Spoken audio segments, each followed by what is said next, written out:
읽어주는 수사 참 따뜻한 이야기 수도원 책방.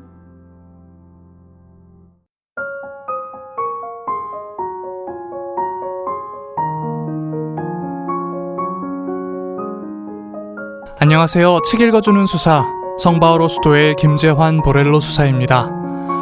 오늘 읽어드릴 책은 성바오로 출판사에서 나온 나는 오늘 자유로워지기로 했다입니다. 문종원 신부님께서 쓰신 책이죠. 사실 죄책감에서 자유롭기란 쉽지가 않습니다. 삶의 어느 순간에나 크고 작은 죄책감은 우리를 괴롭히곤 합니다. 그렇다면 우리는 어떻게 여기서 자유로워질 수 있을까요? 저자는 이 책을 통해 우리에게 이런 초대의 말을 건넵니다. 죄책감에 대한 유일한 처방은 꼭 바르게 해야 한다는 강박관념, 완벽하게 해야 해라는 극단적 추구를 포기하는 것이다. 나는 약간은 내가 원하는 대로 놓아둔다 라고 성 아우구스티노는 표현했다. 바로 여기서 모든 치유는 시작된다. 나는 오늘 자유로워지기로 했다. 첫 번째, 죄책감은 왜 생길까? 한마디로 죄책감은 인간이면 누구나 경험하는 잘못했을 때 느끼는 불쾌한 감정이다. 하지 말아야 한다고 생각하는 것을 했거나 반대로 해야 한다고 생각하는 것을 하지 않았을 때 생기는 감정이다. 이때 고뇌, 비탄, 외로움 등이 따라온다. 죄책감과 이 감정들은 쉽게 사라지지 않는다.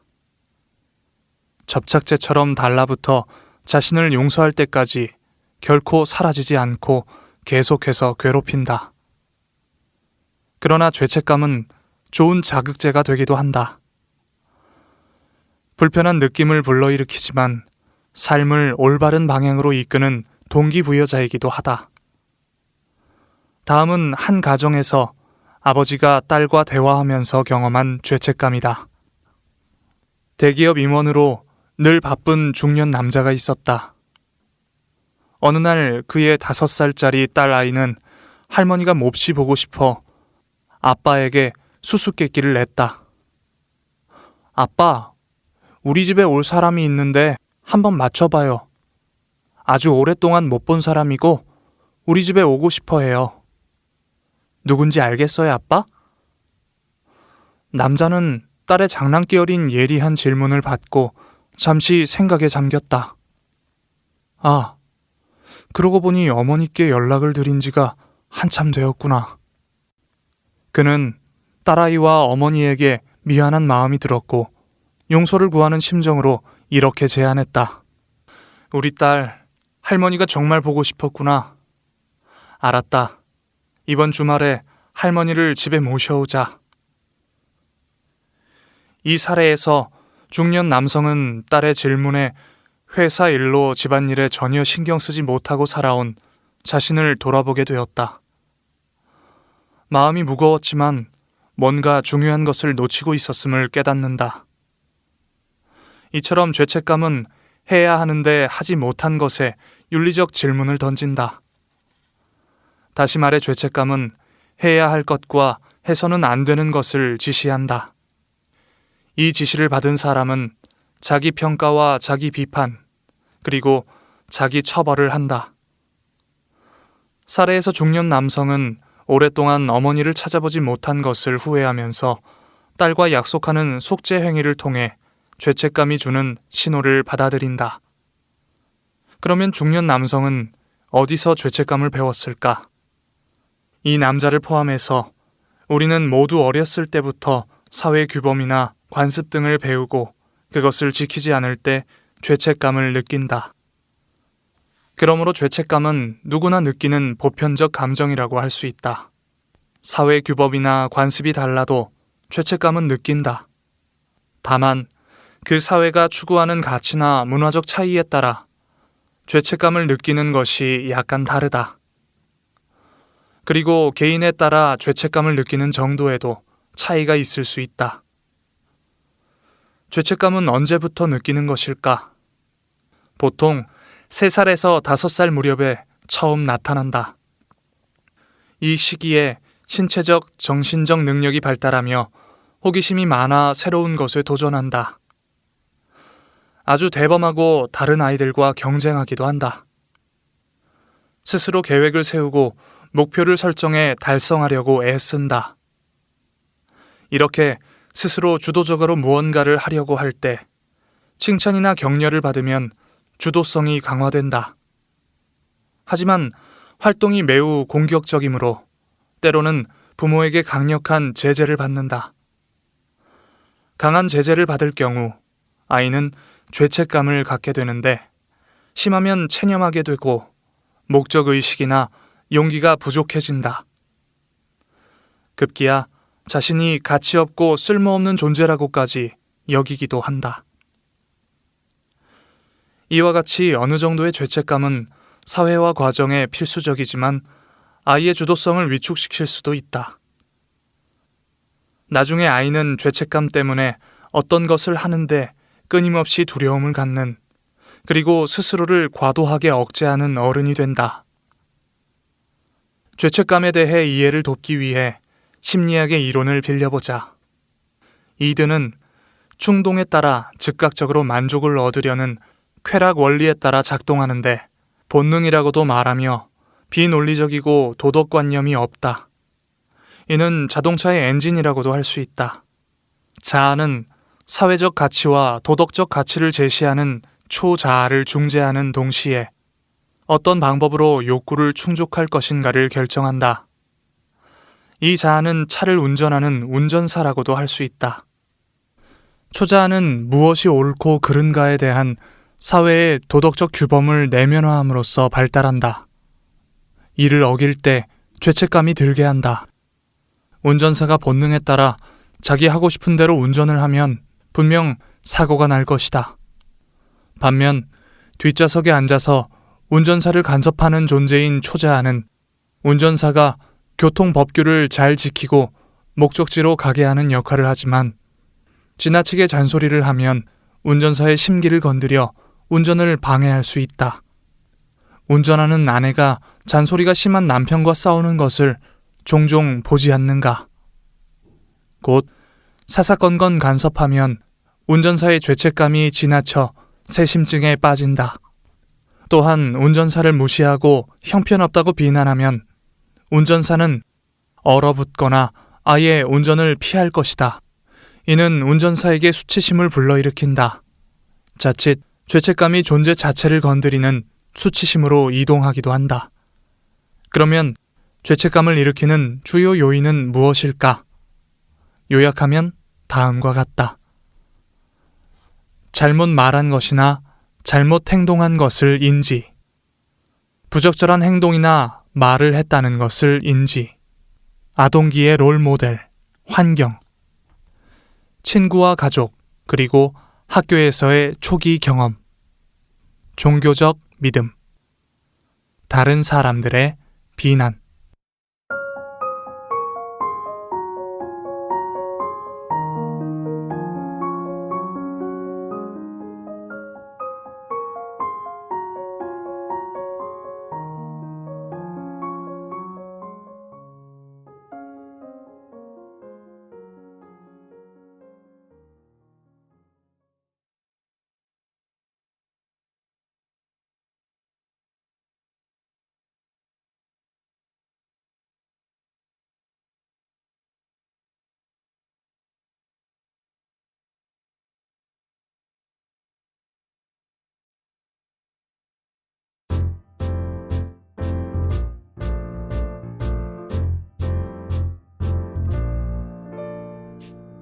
책 읽어주는 수녀 책 읽어주는 수사 참 따뜻한 이야기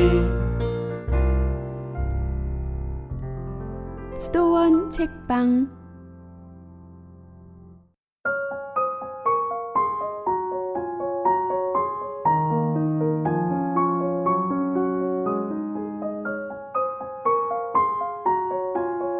나는 오늘 자유로워지기로 했다. 두 번째. 삶 속 죄책감. 죄책감이라는 부정적 감정은 어떤 사람에게는 해가 될 수 있다. 스스로 생각하기에 자신이 한 어떤 것 때문에 또는 충분히 하지 않은 어떤 것 때문에 죄책감을 느낄 수 있다.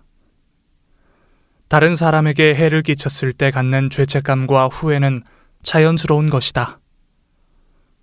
이 느낌은 그 사람에게 사과를 하도록 작용하고 잘못된 것을 고침으로써 미래에 더 잘하도록 촉구할 수 있다. 이것이 적절한 반응이다. 과도한 책임의식. 어머니가 부과한 과도한 책임의식 때문에 죄책감을 가진 중년 남성의 이야기이다. 그가 대학에 진학할 때 어머니는 약대에 가기를 간절히 원했다.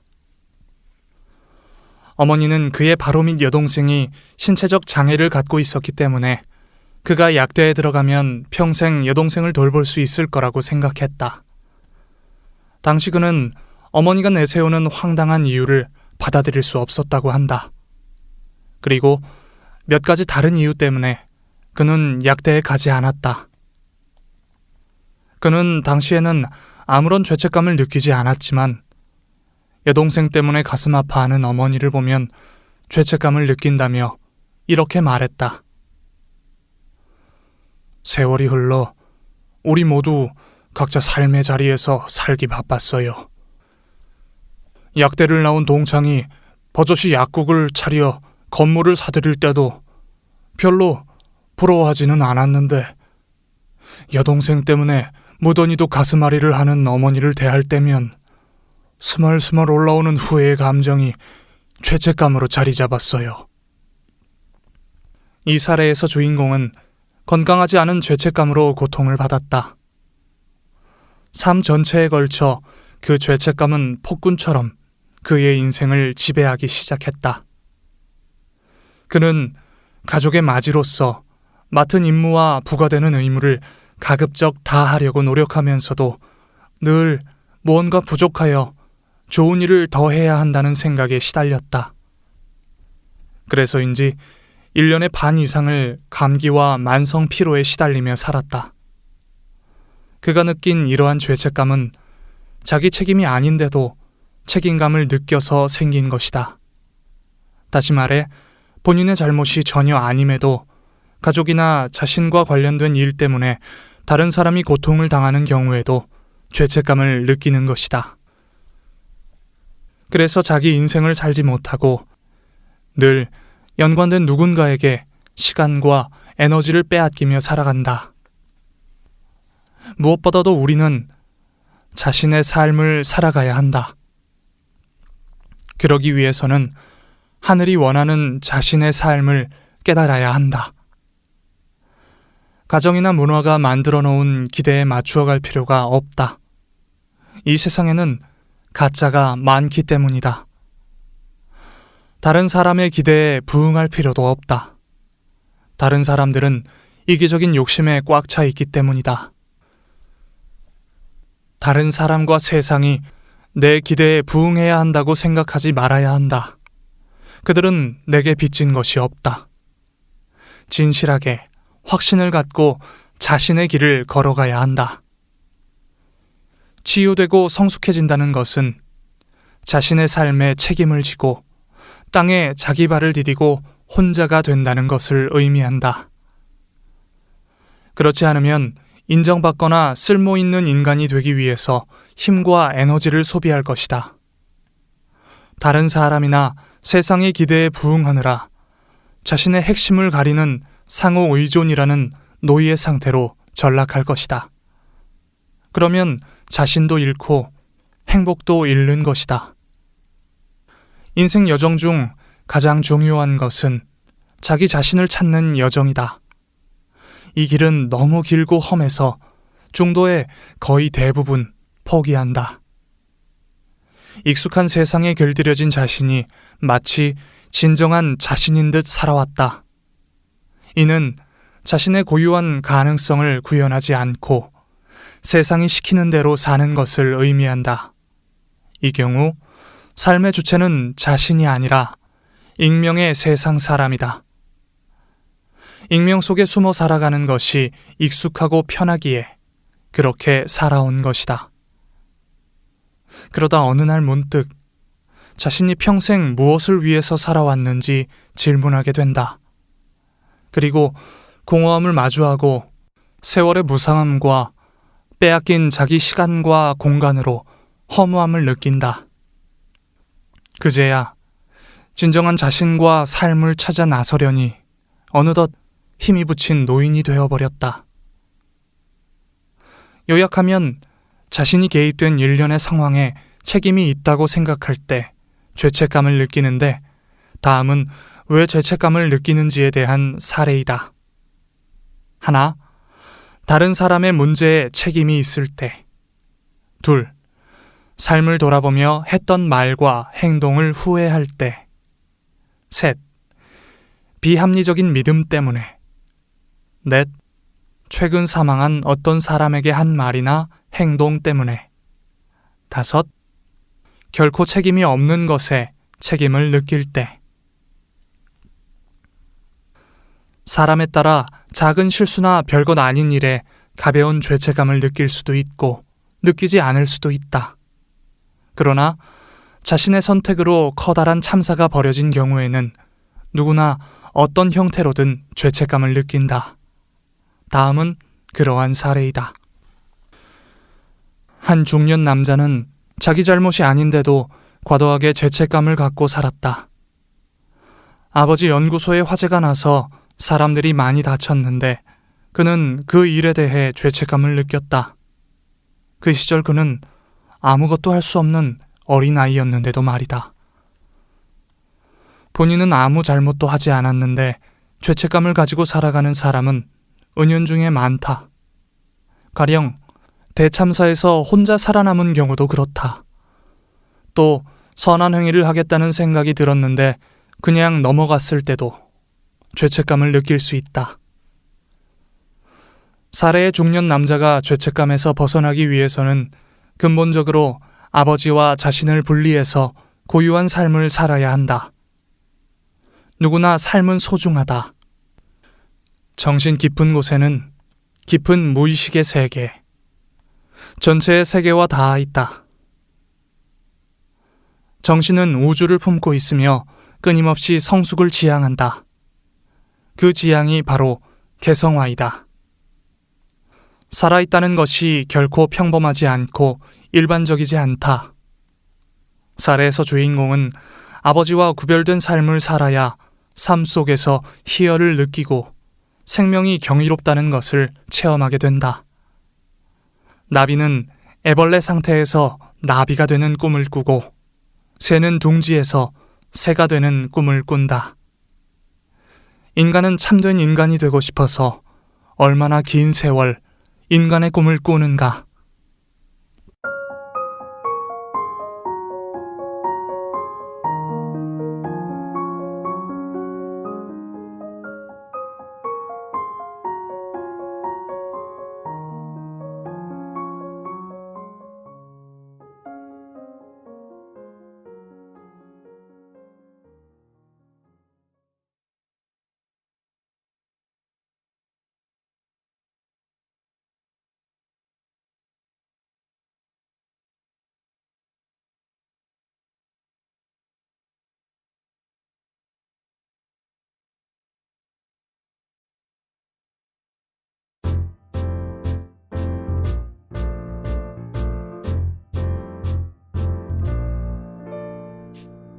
책 읽어주는 수녀. 책 읽어주는 수사. 참 따뜻한 이야기. 수도원 책방.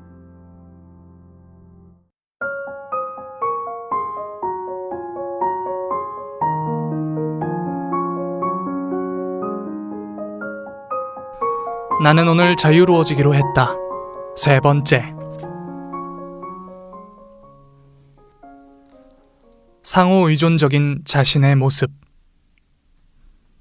귀농에서 집을 짓고 살기를 열망한 70대 초반의 여성이 외따로 떨어진 곳에서 외로움을 느끼며 부부관계를 재조명하고 자신을 돌아본 이야기이다. 그는 시골에서 살면서 이야기를 함께 나눌 친구도 없고 자주 외출하기도 어려운 환경에서 어쩔 수 없이 남편과 둘만 거의 24시간을 보낸다. 그녀는 그 상황을 다음과 같이 묘사한다. 반찬거리가 쉽지 않은 시골에서 삼시세끼 상을 차리는 것도 신경 쓰이는데 힘들게 상을 차려놓고 남편을 찾으러 다녀야 하고 식사하라고 불러도 자기 하던 일 마무리하고 오다 보면 국과 밥이 식어 있는 경우가 많아 힘도 빠지고 화도 나요. 무엇을 위하여 이런 식으로 사나라고 자문하며 생각해보면 별 목적도 없는 것 같아 회한에 젖어요. 그녀는 수치심과 죄책감이 늘 반복되는 생활을 하고 있다며 자신이 의존 관계에 얼마나 길들여져 있는지를 본다고 다음과 같이 말했다. 배척할까봐 겁내면서 남편을 기쁘게 하려고 끊임없이 애쓰고 통제에 길들여져 상호 의존 관계가 깊어져요. 그리고 과거를 회상하며 어렸을 때 할머니의 심술궂어 보이던 얼굴이 싫었는데 요즘 그 모습을 쏙 빼닮은 자신을 자주 발견하고 수치심을 느낀다고 말했다. 제일 싫어하는 얼굴이 인상 쓰고 소리 지르고 화내는 모습인데 내가 그런 얼굴을 하고 있는 것이 수치스러웠어요. 그리고 인상 쓰고 소리질러 미안한 죄책감과 주위 사람들에게 창피한 수치심이 자신 안에서 일어난다고 했다. 이 사례와 같이 부부는 상호 의존 관계에 빠져들 수 있다. 상호 의존자들은 모호하거나 약한 경계선을 가지고 있다. 그들은 그들이 사랑하는 사람의 느낌과 문제에 책임을 느낀다. 그리고 다른 사람의 느낌과 문제에 스스로를 비난한다. 반면 어떤 상호 의존자들은 엄격한 경계선을 가지고 있다. 그들은 다른 사람을 차단하고 홀로 틀어박힌다. 다른 사람이 그들을 가까이 하려는 것을 힘들어한다. 때때로 사람들은 약한 경계선과 엄격한 경계선 사이를 오간다. 그녀는 남편을 기쁘게 하려고 자신의 욕구와 필요를 우선시하지 않는다. 한 사람이 다른 사람의 문제에 끼어들고 걱정하며 통제하려고 한다. 이러한 행동을 일명 동조라고 표현하기도 한다. 이것은 상대방이 실수를 통해 교훈을 얻는 것을 방해한다. 또한 결코 상대방이 진실로 바닥을 경험하지 못하게 함으로써 고통을 통해 성장할 기회도 박탈한다. 상호 의존 관계에 있는 사람은 대부분 돌보는 데 여념이 없고 그 과정에서 자주 자기 자신을 잃어버린다. 반대로 건강한 관계에서는 비교적 균형을 이루며 동등하게 주고받는다. 부부는 함께 살지만 스스로의 힘으로 살아야 한다. 독립적으로 살라는 말이다. 그래야 남에게 인생을 구걸하지 않고 자기 인생을 스스로 멋지게 설계하고 가꾸며 만들어갈 수 있다. 가족끼리도 서로의 인생에 끼어들지 말아야 한다. 가족 안에서도 경계선을 잘 지키라는 말이다. 서로의 고유한 시간과 공간을 침해하지 않는다. 각자 인생의 주인공은 바로 자기 자신이다. 가족이라고 해서 자기 자신의 인생을 다른 사람에게 팔아넘기는 우를 범하지 말아야 한다. 남의 인생에 개입하다 보면 자신의 책임이 불분명해지며 다른 사람의 인생을 대신 살게 되고 결국 무책임한 사람으로 전락하게 된다. 우리는 자라면서 다른 사람을 기쁘게 하려고 부단히 노력했다. 좋은 인상을 주기 위해서 얼마나 애썼던가. 여기서 다른 사람이란 부모나 손위 형제 또는 교사나 또래 집단 등이다. 그러한 패턴이 몸에 배어 성인이 되어서도 참된 자기를 잃어버리고 살아간다. 자신의 삶은 온데간데 없이 다른 사람을 기쁘게 하거나 좋은 인상을 주기 위해 전 삶을 투자한다. 여기서 불행과 우울이 시작된다. 그러나 점차 건강한 발달이 개인적으로 이루어지면 다른 사람들의 생각과 관계없이 자기 자신이 되어야 한다는 것을 깨닫는다. 그래서 자기 인생을 소중히 여기며 세상 어디에서나 스스로 설 수 있어야 한다. 이것이 힘이며 재산이다. 이런 사람은 매일 자신이 마주하는 고통을 통해 성장한다. 어떤 처지에서라도 스스로 행복을 만들어갈 수 있다. 세상 그 누구도 내 느낌과 행복을 책임져 줄 사람은 없다. 책임의 주인공은 바로 나다. 다른 사람이 아니라 나답게, 나로 내 인생을 살아야 한다. 자신의 인생을 스스로 책임져야 한다. 성숙해진다는 것은 자기 발로 인생을 걷는 능력이 증가한다는 것이며 자기 삶에 책임을 진다는 말이다. 성숙해야만 스스로 책임을 질 수 있다. 그때 고독에 익숙해지는 동시에 고독을 즐길 수 있게 된다. 외로운 사람은 바깥에서 책임져 줄 사람, 위로와 위안을 줄 사람을 찾지만 고독한 사람은 스스로 책임을 지며 자신의 인생을 개척하고 자신에게 주어진 인생이라는 순례의 길을 자기 발로 걸어간다.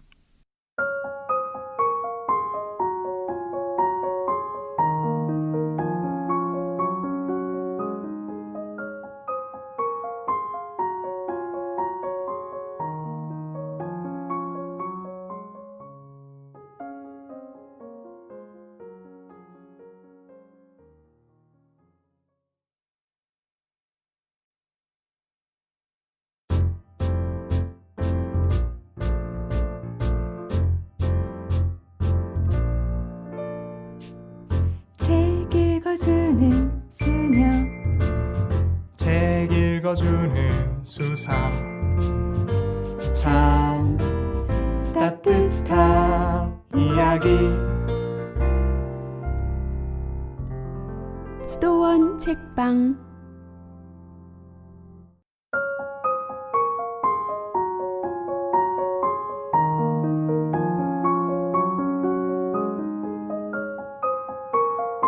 나는 오늘 자유로워지기로 했다. 4번째. 과잉보호. 한 아버지가 자신의 잘못된 판단으로 아이가 수술 중에 고생한 것에 대해 깊은 죄책감을 느낀 이야기다. 그는 큰아이가 맹장염이 복막염으로 번져 수술을 받는데 포경 수술까지 받게 했고 그 아이가 중학교 3학년일 때 사랑니를 발치하는데 어차피 뺄 거니까 한 번에 빼라며 반나절 입원을 시켜 사랑니 4개를 한꺼번에 뽑게 했다. 자신이 잘못 판단해 아이를 더 고생시킨 것 같아 가슴이 아팠다. 그는 자신에게 모든 책임이 있다며 미안해했다. 그리고 어리석은 자신을 용서하지 못하고 자책했다. 그는 내가 좀 더 똑똑했더라면 아이가 더 잘 되었을 텐데 라고 가정하며 평생 죄책감을 안고 살았다. 미련하고 어리석은 자신 때문에 아이만 고생시켰다는 생각이 들 때마다 아이에게 미안했다. 자녀 문제는 늘 그렇다. 이 죄책감은 이후 삶에서도 아이에 대한 모든 일에 죄책감이 들게 했다. 그래서 그는 아이가 무엇을 하고 싶다고 하면 무조건 믿고 지원해 주었다. 자기만의 삶을 충실히 살 수 있다고 믿었기에 물려줄 돈은 없어도 하고 싶다는 일은 뒷바라지해 주고 싶었다. 여기까지는 별로 문제가 없었다. 그런데 중요한 것은 이러한 그의 태도가 아이를 무책임한 존재로 만들었다는 것이다. 아이가 연예인이 되고 싶다고 해서 이 길인가 보다 하고 6개월 학원비를 대주면 한 달 열심히 다니고 곧 흐지부지해졌다. 배우는 것 자체는 나쁠 게 없다는 생각에 아이가 배우고 싶다는 것마다 기회를 주고 또 주었지만 아무것도 제대로 끝까지 하지 못했다. 사실 그는 현실적으로 경제적 부담이 컸지만 감내하며 아이를 밀어주었다. 그는 자신 때문에 아이가 기회를 놓칠까봐 두려웠고 부모 입장에서 당연히 그래야 한다고 생각해서 그랬던 것이다. 전형적인 과잉보호 문제이다. 과잉보호로 아이가 의존적인 성격이 된 것에 부모는 또 다른 죄책감을 갖게 된다. 아이 또한 부모가 힘든 상황에서 지원해 주었는데도 자신이 목적한 바를 이루지 못했기 때문에 부모에게 미안한 마음을 갖고 이는 죄책감을 낳는다. 아이는 매번 실패했기에 주눅이 들고 자신감을 잃어버리며 자존감 또한 낮아진다. 매사에 망설이게 되고 새로운 도전을 시도하느니 차라리 안 하는 것이 낫다고 생각한다. 새로운 시도는 위험을 자초하는 것이고 잘못하면 부모의 마음을 상하게 하는 것이기에 스스로 움츠러든다. 한마디로 소심해진다. 아이는 부모의 이 건강하지 않은 죄책감에서 벗어나기 위해 소심증으로 방어한다. 인간의 본성은 근심의 경우와 마찬가지로 죄책감에서 오는 심적 고통을 덜어내는 나름의 방법을 가지고 있다. 죄책감은 소심증으로 범위를 한정한다. 소심증이란 말은 날카로운 작은 돌조각이라는 뜻의 라틴어 스크루프룸에서 유래한다. 조그만 돌멩이 하나가 어쩌다 신발 속에 들어가면 걸을 때마다 뜨끔뜨끔한 아픔을 느끼게 한다. 이와 같이 소심한 사람은 인생을 걸을 때 자기 상상의 죄로 인해 간헐적 고통을 겪는다. 이들은 보통 가상의 잘못이나 죄에 집중한다. 결과적으로 소심증은 항상 나타나는 것이 아니라 간헐적으로 나타나기 때문에 극도의 죄책감을 가진 사람을 일상의 고통에서 잠시나마 벗어나게 해준다. 이와 달리 아이의 죄책감은 엄격하고 거친 부모에 의해서도 생긴다. 그러한 부모는 엄격함이 품행단정한 아이를 만든다고 주장한다. 그들은 아이를 훈육한다는 미명 아래 폭발적인 분노나 개인적 짜증을 정당화한다. 이러한 감정의 폭발이 부모의 행동 방식이 된다면 아이들은 훈육의 후유증인 죄책감을 일생 동안 떨칠 수 없을 것이다. 엄격하고 거친 부모가 훈육을 한답시고 감정을 폭발하고 분노하면 자녀는 감정 전이로 인해 죄책감으로 평생 고생하게 된다. 그러면 자식 입장에서 학대하거나 방임한 부모를 어떻게 보아야 할까? 분명한 것은 우리가 지닌 어떤 문제나 많은 문제가 아동기의 학대 또는 방임에 의해서 생기지만 그렇다고 부모를 원망하거나 비난하는 것은 아무런 도움이 되지 않는다는 것이다. 문제를 있는 그대로 보고 치유 작업을 하는 것과 원망하거나 비난하는 것은 완전히 다르다. 부모 또한 희생자의 희생자이다. 부모나 안내자가 그들이 당한 방식으로 행동하는 것은 대부분 무시된 유년기 양육 때문이며 또한 그들의 부모가 똑같은 외상을 경험했기 때문이다. 부모 밑에서 자라서 무슨 일이 있었는지 알고 있지만 우리는 전체 이야기를 모른다. 어머니와 아버지 사이의 역기능적 관계를 목격했다면 그들이 그들의 부모에 의해서 감정적으로 학대받거나 무시되었을 가능성이 크다. 그래서 자신이 자신을 재양육해야 한다. 19세 이후에는 자신이 자신의 부모가 되어 스스로를 양육하고 보호해야 한다는 말이다. 스스로 자기 자신과 인생을 책임지지 못하면 충분히 스스로에게 좋은 부모가 될 수 없기에 자신을 돌볼 수 있는 다른 사람을 찾아 나설 것이다. 아니면 물리적인 어떤 것이 자신의 공허함을 채워줄 거라 믿으며 찾아 나설 것이다. 결국 그런 것들이 자신을 채워줄 수 없음을 깨닫게 될 때는 이미 아무 힘도 없고 늙고 추한 모습으로 낙담하고 절망하며 우울한 삶을 살게 될 것이다.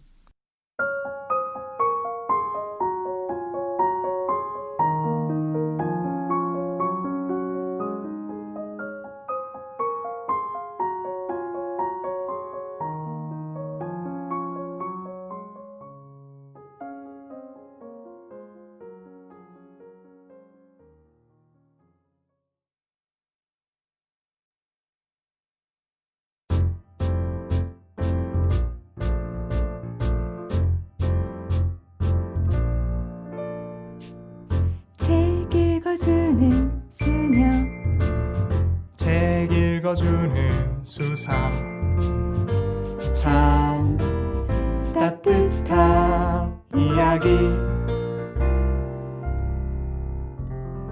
수도원 책방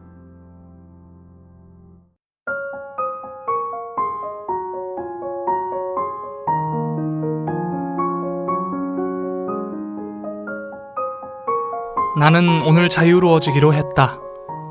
5번째. 게슈탈트 의자 기법.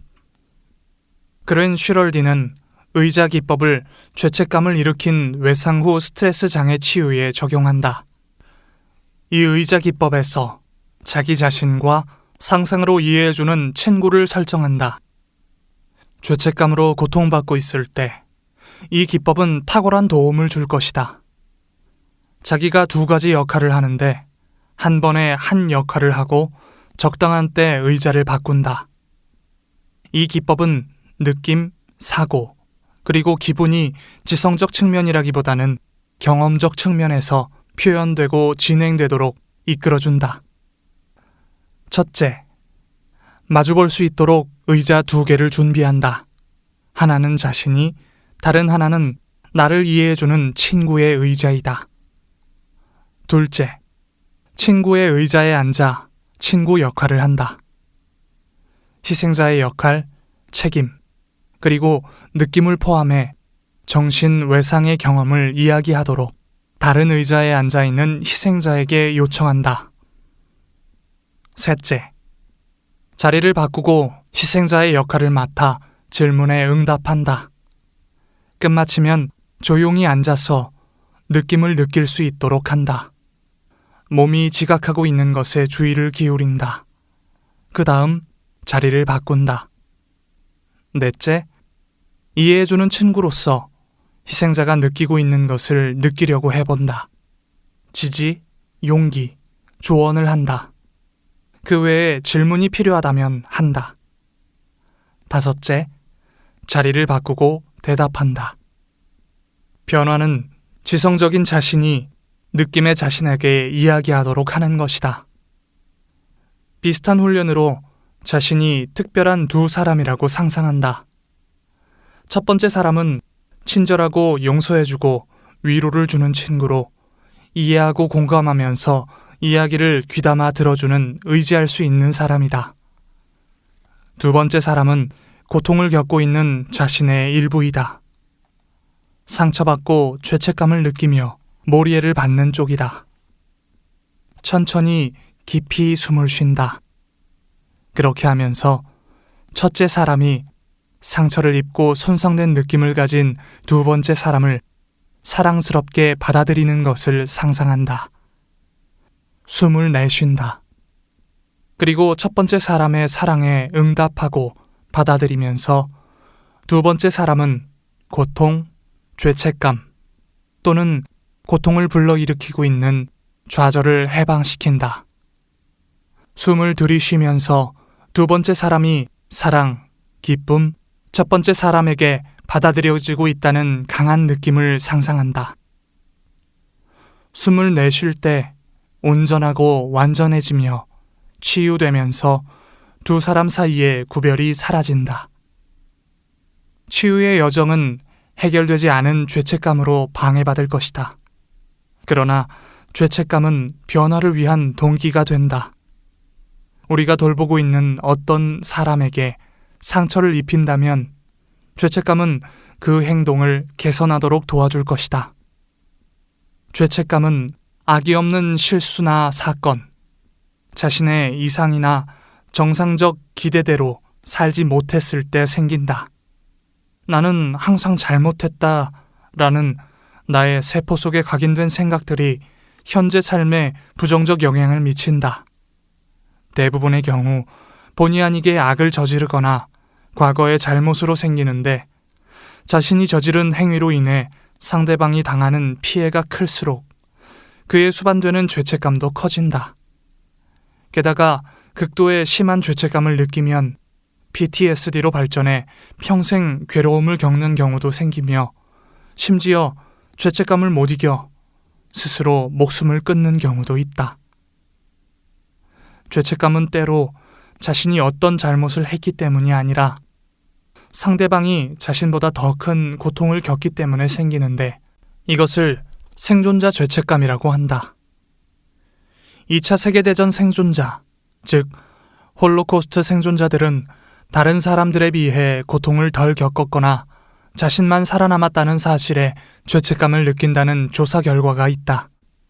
이에 대해 학자들은 사람들이 공정함에 민감하며 삶이 누군가에게 불공정하다고 느낄 때는 자신이 잘못을 저지르지 않았음에도 죄책감을 느낀다고 설명한다. 기업 구조조정에서 살아남은 직장인들이 해고된 동료들에게 느끼는 감정 역시 생존자 죄책감이라고 할 수 있다. 이처럼 죄책감은 개인의 내부에서 개인적으로 일어나는 감정이 아니라 대인관계에 기반을 둔 정서라고 할 수 있다. 적당한 죄책감은 양심의 가책으로 옳고 그름을 개인적 가치, 사회적으로 바람직하다고 여겨지는 규율과 원리를 지키도록 하는 긍정적 기능을 한다.